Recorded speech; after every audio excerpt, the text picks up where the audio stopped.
తాకట్లో ఉన్న బంగారాన్ని విడిపించలేక వడ్డీల మీద వడ్డీలు కడుతూ ఇబ్బంది పడుతున్నారా? అయితే ఇప్పుడే సంప్రదించండి శివ గోల్డ్ కంపెనీ. మీ నమ్మకానికి మా హామీ శివ గోల్డ్ కంపెనీ. గుంటూరు జిల్లా బోయపాలెం వద్ద జరిగిన ప్రమాదంలో ముగ్గురు సజీవ దహనమయ్యారు.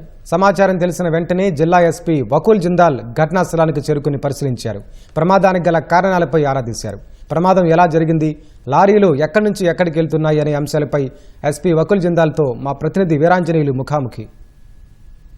చెన్నై కోల్కతా 16వ నెంబర్ జాతీయ రహదారిపై తెల్లవారుజామున ఘోర రోడ్డు ప్రమాదం జరిగింది. 2 లారీలు ఢీకొనడంతో మంటలు చెలరేయడంతో ఈ 2 లారీలు కూడా దహనమయ్యాయి. ఈ లారీలో ఉన్నటువంటి డ్రైవర్లు 2 అదేవిధంగా క్లీనర్లు 4 కూడా సజీవ దహనమయ్యారన్న కోణంలో అయితే పోలీసులు విచారిస్తున్నారు. అయితే ఇందులో 4 ఉన్నారా లేదా డ్రైవర్లు మాత్రమే ఉన్నారా? అయితే ఈ 2 లారీలు కూడా నుజ్జు అవటము మంటలు చెలరేయడంతో కూడా ఆ లోపల ఎంతమంది ఉన్నారు, అన్ని బాడీలు ఉన్నాయి కూడా ఐడెంటిఫై చేయట్లేదు. అయితే వెంటనే ఘటన స్థలం జరిగిన పోలీసులు కావచ్చు, అగ్నిమార్గ సిబ్బంది అంతా కూడా సహాయ చర్యలు చేపట్టారు. ప్రస్తుతం గుంటూరు జిల్లా ఎస్పీ వకుల్ జిందాల్ గారు అయితే ఘటనా స్థలాన్ని చేరుకొని సహాయ చర్యలు పర్యవేక్షిస్తున్నారు. మనతో ఎస్పీ వకుల్ జిందాల్ గారు ఉన్నారు. ఆయన అడిగి మరింత సమాచారం ఇస్తున్నారు. చెప్పండి, ఈ రోడ్డు ప్రమాదం ఏ సమయంలో జరిగింది, అసలు ఎలా జరిగింది? ఈ రోడ్డు ప్రమాదం ఈ రోజు మార్నింగ్ బోయాపాలెం దగ్గర నేషనల్ హైవే 16 మీద అరౌండ్ 5:45 కి జరిగింది. సో 2 లారీలు ఢీ కొట్టాయి, head on head collision. So ఒక lorry one side of the road దాటి డివైడర్ దాటి other side of the road కి వెళ్లి లారీతో ఢీ కొట్టడం జరిగింది. 2 లారీల్లో ఇమీడియట్ గా ఫైర్ స్టార్ట్ అయింది. లోపల బోత్ లారీస్ లో డ్రైవర్ వాళ్ళు ట్రాప్ అయినట్టు కనపడుతుంది. ఫైర్ జస్ట్ కంట్రోల్ లోకి వచ్చింది. ఇంకా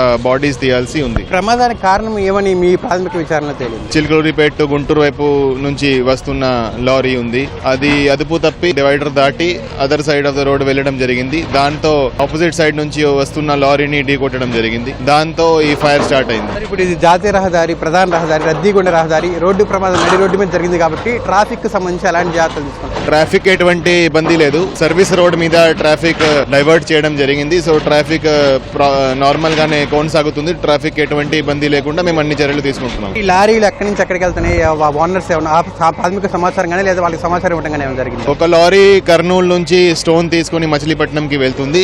అదర్ లారీ ఇంకా మేము సమాచారం సేకరిస్తున్నాము, ఇంకా విచారిస్తున్నాము. విచారణ ఇప్పటి వరకు ఎంతమంది చనిపోయారు అనుకుంటున్నారు? అంటే మృతదేహాలు ఏమైనా డెడ్ బాడీ ఏమైనా గుర్తించడం జరిగిందా? ఇంకా మృతదేహాలు బయటికి తీయాలి. జస్ట్ ఫైర్ కంట్రోల్ అయింది. సో ఎంతమంది చనిపోయారు ఎగ్జాక్ట్ గా ఇంకా మేము చెప్పలేము. ప్రమాద తీవ్రత ఎక్కువగా ఉండడంతో అదేవిధంగా క్యాబిన్లు 2 కూడా నుజ్జు కావడంతో లోపల ఎంతమంది ఉన్నారు ఏంటనేది అయితే పూర్తి స్థాయిలో ఇంకా సమాచారం లేదని ఎస్పీ వకుల్ జిందాల్ చెప్తున్నారు. కెమెరామెన్ కేశవ్తో వీరాంజనేయులు, ఈటీవీ న్యూస్, గుంటూరు జిల్లా.